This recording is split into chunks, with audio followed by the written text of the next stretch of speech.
The night began with a silence so heavy it felt like the world had stopped breathing.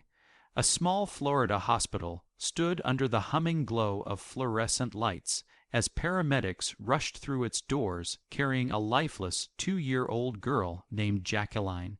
Her body was limp, her skin was pale, and nothing about her condition made sense. Doctors would later say the moment they saw her, they felt something crawling beneath the surface of the story they were being told. Something wrong, something dark, something that whispered of violence. Jacqueline's mother arrived moments later, shaking, breathless, insisting that everything happened in an instant. Her daughter had been fine. She had only stepped away for a moment. The child had been left with her boyfriend, 24-year-old Travis Thompson, in the cramped camper they all shared. But as the medical team worked desperately to bring air back into the toddler's small chest, a quiet unease spread through the room. Not because the situation was tragic, but because the injuries they were seeing did not match a 10-minute fall. They did not match an accident of any kind. The nurses exchanged looks they had seen too many times before. Bruises that shaped themselves like hands instead of impact. Marks that showed force instead of misfortune. Pain that no child should ever have to understand. Outside the trauma bay, Travis stood rigid, his jaw clenched, his eyes darting across the hallway as if searching for an escape that did not exist. He told anyone who would listen that he had done nothing wrong. He claimed he was only in the bathroom. He said he found her on the floor, unconscious, barely breathing, and yet the doctors whispered to each other with the heavy certainty of experience. This was not a fall. This was not 10 minutes alone. This looked like a storm of violence delivered by someone who wanted control. Before the truth even began to unravel, the injustice had already sunk its teeth into the heart of the story. A child fighting for life, a man insisting he was innocent, a mother torn between disbelief and terror. As detectives arrived, they began their work quietly, almost gently, but with eyes that missed nothing. They noted the dried tears on the mother's cheeks, the trembling in her hands, the way she kept glancing toward the trauma bay window as if she could will her daughter back to life. Then they turned their focus to Travis. He stood apart from everyone, as if the world was something he could step away from if he just tried hard enough. His stance was defensive. His expression was cold, and behind his eyes, something flickered that they could not yet name. The detectives asked for his timeline. He repeated the same story. He was in the bathroom. It was 10 minutes. She collapsed. He did everything he could. But the medical team had already whispered a different truth. The kind that crawls beneath the skin and refuses to stay silent. As investigators drove to the small camper where the incident occurred, they found neighbors waiting in the shadows of their porches. People who had seen too much over too many nights. They spoke of children left to wander without supervision. They whispered about shouting matches that shook the thin camper walls. They said they had heard arguments about Travis hitting the children. And then came the words that made the detectives stop in their tracks. A neighbor mentioned that Travis once broke a child's arm, another accident, another explanation that never quite felt right. Inside the camper, the investigators felt the air tighten around them. The space was too small, too cluttered, too chaotic to hide the truth. A toddler could fall here, but not like that, not with the injuries they had just seen. A sense of quiet rage began to grow in the lead detective's chest. Not the kind that explodes outward, but the kind that fuels a relentless pursuit for answers. Because something about this man, this story, and this child screamed of manipulation. Travis had painted himself as the panicked caretaker, the desperate hero, the misunderstood man caught in a tragic moment. Yet everywhere they looked, the shadows refused to line up with his words.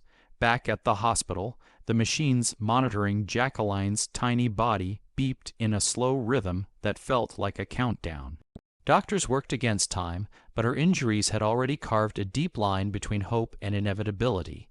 As the medical examiner prepared for the autopsy, a cold certainty washed over the room. What they were about to uncover would either confirm a nightmare or reveal something far worse. And in a dim hospital hallway, Travis paced in tight circles, hands clenched, eyes restless, a man rehearsing a story that was already beginning to crumble.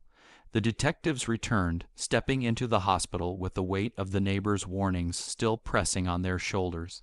They glanced toward the trauma bay, toward the fragile body fighting against impossible odds, and something hardened in their expressions. Whatever happened in that camper was not the work of fate, not an accident, not misfortune. It was the beginning of something deliberate, and as the doors to the autopsy room slowly closed behind the medical examiner, a final image lingered in the air, a small, lifeless form on a steel table, a truth waiting beneath the surface. The metal door shut with a hollow echo that traveled down the sterile hallway like a warning. Inside the autopsy room, bright white lights flooded every corner, allowing no shadow to hide what had been done to Jacqueline. The medical examiner paused over her small frame, the room unbearably quiet, as if the world itself held its breath. What they found did not belong to the realm of accidents, not even close. The injuries were too severe, too violent, too deliberate. Bruises scattered across her skin in patterns that told a story no child should ever be part of. Internal damage so extensive that the examiner stopped more than once, staring at the injuries in disbelief. There were signs of blunt force trauma, injuries inflicted while she was conscious, and pain so unimaginable that the body had simply shut down. Every discovery pushed Travis's story further into the realm of impossibility. A fall could not do this. 10 minutes alone could not do this. Not even panic, confusion, or a desperate attempt to revive her could cause what they were seeing. What lay before them was the aftermath of rage. Outside the room, the detectives waited, leaning against cold walls, their minds replaying every detail they had learned. The mother's trembling voice, the neighbor's whispers, the look in Travis's eyes when they asked about the timeline. The way he had emphasized those 10 minutes, as if carving them into stone, but the autopsy was carving something else, the truth. The examiner finally stepped out, exhaustion etched into her expression, and handed over the preliminary findings. The lead detective read the report, his jaw tightening with every line. Then he looked toward the waiting room, where Travis sat alone. The world was about to shift. Investigators called him into a small interview room. A plain metal table, 2 chairs, a camera capturing every twitch in his expression. Travis took his seat with false confidence, the kind that melts under heat. The detectives began to lay out the inconsistencies. The injuries did not match a fall. The timeline made no sense. The child could not have sustained such damage in the way he described. As each fact hit the table, Travis's posture shifted. The cocky confidence shrank. His breathing changed. His eyes darted toward the door. He insisted he was being set up. He claimed they were twisting his words. He said everyone was lying. But the detectives had not yet revealed the most damning piece. When they searched his phone records, something stood out like a flashing warning sign. Large gaps, missing calls, deleted messages, a digital silence that screamed louder than words. Travis claimed his phone died. Then he claimed he misplaced it. Then he said he could not remember what he did with it after calling for help. Every explanation contradicted the last. The detectives leaned in, closing the psychological distance. Travis recoiled, sweat collecting at the base of his neck. They pressed him about the neighbor's accusations. The broken arm he claimed was an accident. The arguments overheard through thin camper walls. The children seen wandering alone. Travis's voice cracked when he tried to insist none of it mattered. But the detectives saw what he was trying to hide, a shift, a fracture, the moment where pressure closes in around guilt. Then came the moment that revealed everything about who he was. They offered him a polygraph, a chance to prove he was telling the truth, a chance to clear his name, Travis refused, not with hesitation, not with fear of being misunderstood. He refused with an anger that snapped out of him like a whip. He accused them of conspiracy, of trying to trap him, of making assumptions. The refusal was not the act of an innocent man. It was the act of someone who knew exactly what the machine would say. Detectives exchanged a silent glance. They no longer questioned whether he was lying, only how deep the truth went. While Travis tried to rebuild his crumbling story, new information continued pouring in from every direction. A medical review revealed she had older injuries, ones that had healed, ones that had not been reported. Injuries no one could explain except the person who had been alone with her many times before. The detective reviewing the photos felt his hands go cold. This was not a single moment of violence. This was a pattern, a history, a truth that had been hiding in the blind spots of those who trusted him. Meanwhile, in a quiet corner of the hospital, Jacqueline's mother sat with her face buried in her hands. She was not perfect. She was overwhelmed. She had believed Travis when he said he was good with the kids. She had believed his stories, his reassurances, his apologies, but the hospital's findings painted a nightmare she could no longer ignore.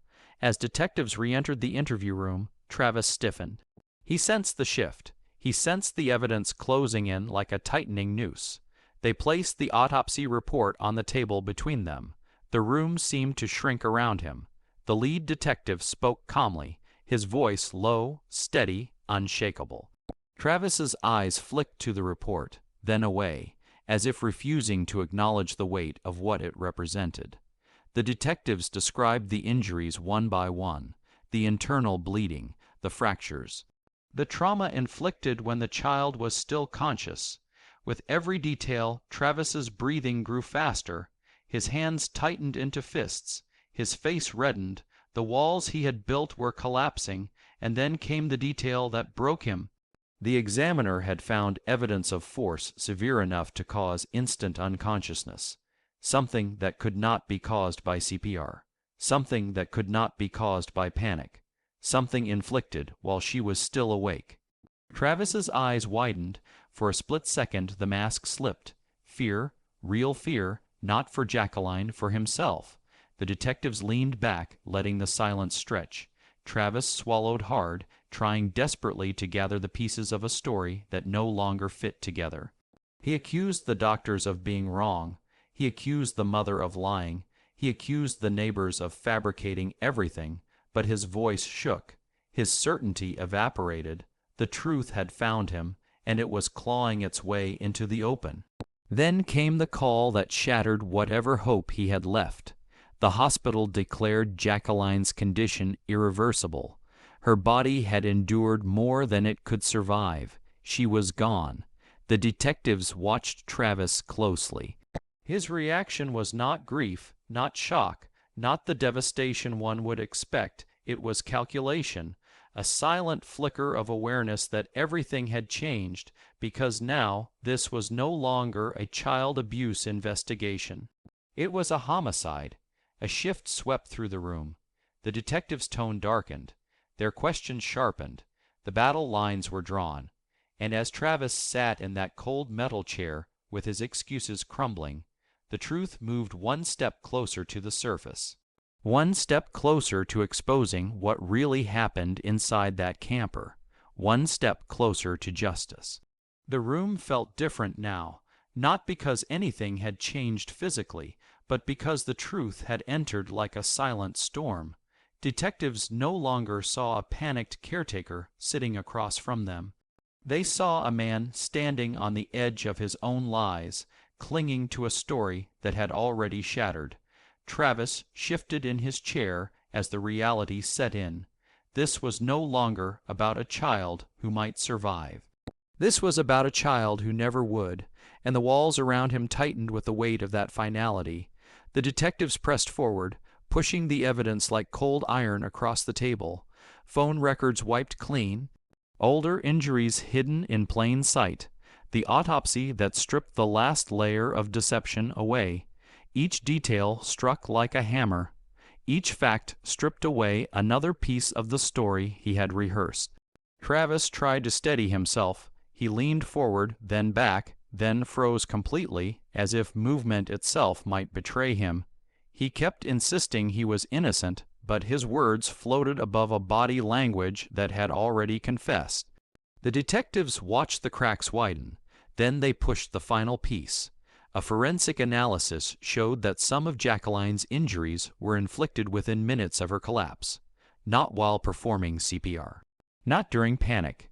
These were blows delivered while her heart still beat, while she was conscious enough to feel them. The truth hung in the air like a blade. For a moment, Travis faltered. His face drained of color. His shoulders slumped. His eyes flickered with something that almost looked like guilt, but never quite reached the surface. Then he snapped back, clinging to the only defense he had left. He claimed he was being framed. He claimed everyone was lying. He claimed nothing was real. It was the last gasp of a cornered man. Detectives moved in closer, not with aggression, but with certainty. They painted the timeline clearly, piece by piece, letting each detail land with devastating clarity. Jacqueline had been alive when the first blows struck. She had been struggling when the final injury sealed her fate, and the only adult inside that camper during those moments was him. A silence settled over the room. Not the silence of confusion or doubt, the silence of a truth finally unmasked. At the same time across the hospital, Jacqueline's mother collapsed into the arms of a grief counselor. Her entire world had been shattered. She had trusted a man she thought cared. She had believed him when he said he was good with the children. She had clung to his version of events because the alternative was too unbearable to imagine. But now the truth stood before her with brutal clarity. Her daughter had not died in an accident. Her daughter had been hurt by the very person she allowed into their lives. Her grief was raw, her guilt unending, and her sorrow carved itself into the walls of the hospital like a permanent scar. Back in the interview room, detectives presented the final revelation. Digital forensics recovered fragments of deleted data from Travis's phone. Searches about injuries. Searches about how long it takes for a child to lose consciousness. Searches no innocent caretaker would ever need to make. The detectives placed the recovered log on the table. It hit with the weight of a gavel. Travis's shoulders began to tremble. His breathing quickened. For a brief second, the truth threatened to spill out. But then he hardened again, gripping the sides of the chair, choosing denial over confession. He said nothing. He admitted nothing, but the silence itself was damning. The detectives ended the interview. Their work was done. The evidence was complete. The truth stood unshakable. 2 officers stepped inside the room. Travis did not resist. He did not protest. He allowed the handcuffs to close around his wrists with a strange, defeated stillness. It was the first honest moment they had seen from him. As he was escorted out, he turned once toward the camera, his expression hollow, his mask gone. Not remorseful, not broken, just exposed. Outside the precinct, the evening sky glowed with the fading orange of a Florida sunset. The world continued on, unaware that justice had taken its first breath. Detectives filed the charges: homicide, aggravated child abuse, a chain of crimes that spelled the end of his freedom. In the weeks that followed, prosecutors built their case with unwavering precision. Neighbors testified about the nights they heard screaming. Doctors detailed the injuries that could never be accidental. Digital experts explained the deleted searches. Every piece of evidence aligned with devastating accuracy. The truth no longer whispered.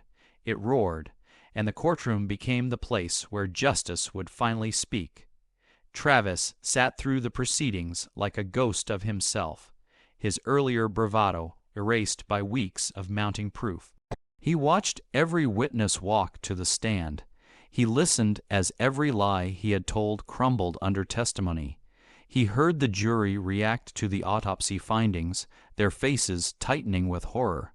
The verdict arrived with crushing certainty. Guilty on all counts. The judge delivered the sentence with measured clarity. Life in prison. No possibility of parole. A fate carved from the very violence he tried to hide. In the back of the courtroom, Jacqueline's mother clutched a small stuffed animal her daughter used to carry everywhere. Tears streamed down her face, but for the first time since that terrible night, the weight on her chest eased just enough for her to breathe. She had not been able to save her daughter, but she had made sure her daughter's story was heard, and that the man responsible would never hurt another child again. As Travis was led away in shackles, the final image lingered like the last frame of a film. A mother standing in the quiet of a courtroom, holding the memory of the child she lost. A child whose truth had finally broken through the lies. Justice had not brought her peace, but it had brought clarity. It had brought truth, and in the realm of tragedy, sometimes that is the only light that remains. The story closed not with triumph, but with a solemn promise etched into the air.